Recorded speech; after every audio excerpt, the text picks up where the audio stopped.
Thanks, Dermot. And look, I can tell you it's a real tonic to come out and see you people here. For the last 2 days, I've spent buried down in the bowels of Leinster House, sat across the table from Minister Michael Noonan, the Minister for Finance, and his junior minister's sidekick Brian Hayes, debating the finance bill, which is, you know, one of the major bills implementing the consequences of the decision to load this odious debt run up by the gamblers in the Irish banking system and in the European banking system that's been inflicted on ordinary citizens in this country. And we then debate the consequences of that in terms of further attacks in the recent budget on the innocent victims of what they've done to us.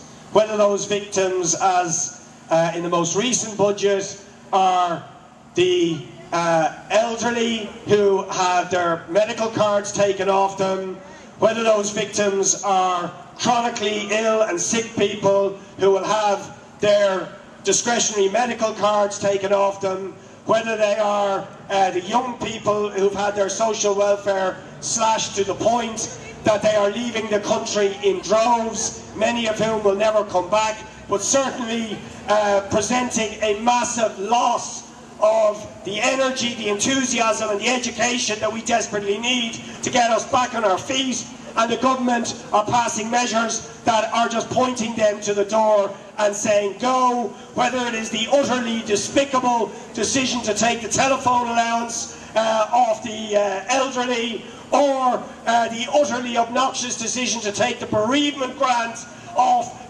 poor families at the moment when they are suffering a grave loss, the loss of a loved one, robbing them in many cases of the financial resources to give their loved ones a decent burial. It's utterly sickening what they are doing, and when you're in that committee, and you're there as we have been for the last 18 hours, and we try to keep going back to the issue of the debt, and how some people are feeling no pain, how the people who caused this mess in the first place have been insulated and protected at every single turn, while ordinary citizens are being hammered and crucified.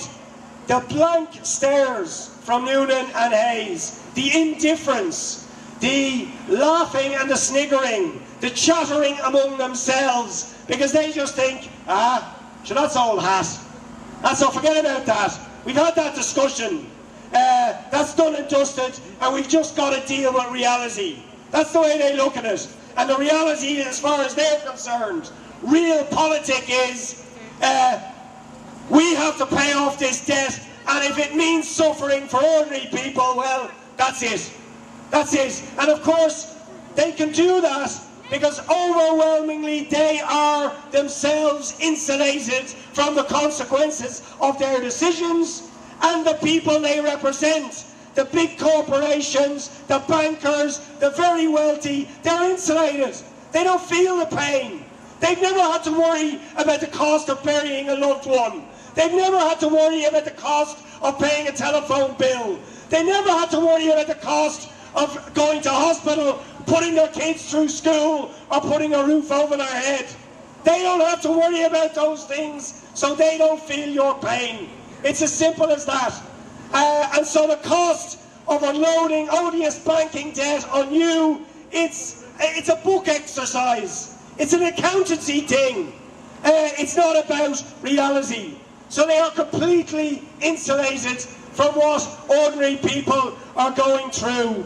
And the other thing that sort of sickens me, when you, the people of Ballyhea and Charleville and Dublin Says No, and all the other Says No groups around the country who mobilise and say, no, we have to come back to this because we will be paying this for decades, our economy will be crucified for at least a generation because of what you're doing. They say, no, look, what you're asking for is not practical because, you know, the ECB, we don't do monetary financing. That's what they say. We don't do monetary financing. What you're asking for when you say that we should scrap this Anglo-Irish debt, as we'll put on your shoulders and the shoulders of ordinary citizens. No, you can't do that. That's completely against the rules. And so we can't even contemplate it.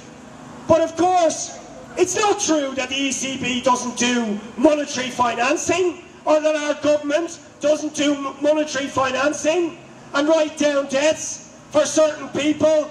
They do it all the time. They monetarily financed the property developers and the bankers to make a casino of the Irish economy in the first place, and that is why we had the bubble, and that is why we had the crash. But it still goes on. It's still going on, as I pointed out last night. Some people are getting their debts written down, and I mentioned just one. The richest man in the country, Mr. Dennis O'Brien, who is worth billions. And let's forget, a man who made his original fortune in a deal that was found to be dodgy, to put it mildly, between a former Fine Gael minister, Michael Lowry, and himself, in order to get the second mobile phone licence, who's tax resident in Portugal, so he doesn't have to pay his taxes. But he's got a write down from this government by the very same bank, IBRC, €110 million that his company Sierra owed to IBRC was written down just in the last few years. Imagine what 110 million would do for health services. 116 million is the figure they picked for what they call medical card probity, which means stealing the medical cards off the chronically sick. Oh yeah, we've got to take that money, but we can give 110 million to Dennis O'Brien to put his company back in profits. And what is that company going to do? What is it doing now? What has it just got the contract to do? To put in water meters to charge you for your own water.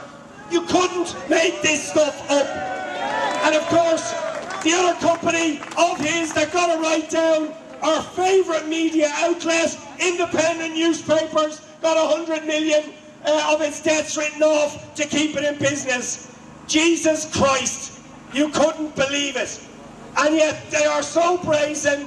That's real politic. That's economic reality. But when we ask that the debts that have been imposed on ordinary citizens just for Anglo-Irish Bank, or that could we please just ask? Could we just ask maybe that those debts be written down? No, no, no, no. You don't understand economic reality. Well, I say we want nothing to do with that economic reality, because that is the economics of the madhouse, and we need an economics that puts people before profit. I'll leave it at that. Well done to all of you. Thanks very much. Next up. Marcus Howard, test 1, 2, 3.